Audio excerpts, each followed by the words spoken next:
it's important too for people to know that that confidence wasn't there at the beginning. It grew as I stepped forward in faith. And if you had met me 6 or 7 years ago, on the surface, it looked like I had a lot of success. I was at the time building a different business. I was in a network marketing company and had a lot of the outward success that you could measure, things like recognition, awards, speaking on stage, you name it.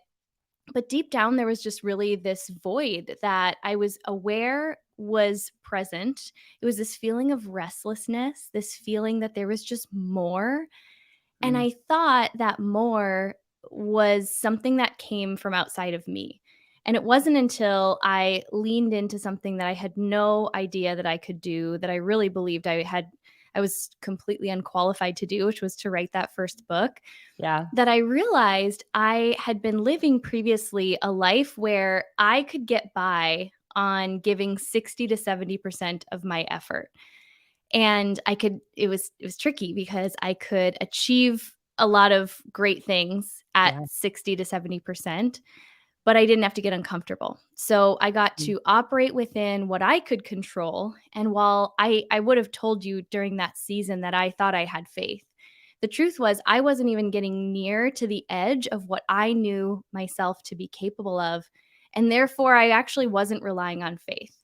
I'd pray these big prayers, but then I'd be like, I got this. I was never totally. stepping beyond what I, as the human me, knew that I could do. And I didn't realize until much later, until I started to step past that point and do things like writing a book or, speaking on stage or starting my own event, that I didn't even require faith at the level I was playing at previously. And that was really a hard realization to come to, but a beautiful one because now, fortunately or unfortunately, I know when I'm still operating within that comfort zone, that place where I don't really have to rely on my faith at all. And one of my favorite quotes, and I don't actually know who to credit for these words, but it says something to the effect of that faith doesn't even begin. Like it doesn't even start. You don't scratch the surface of faith until you get to the end of what you know yourself to be capable of. And I think it's just a really powerful question. We're just going to hit it hard on a Monday and just start Yeah, your let's week off go. strong.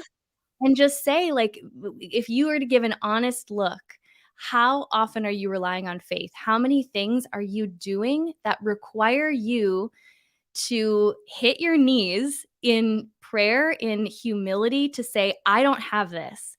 I don't know how to do this. I cannot do this by myself.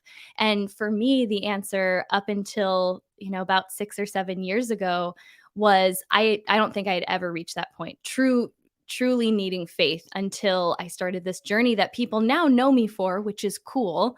But the internal transformation that's happened, everything else pales in comparison.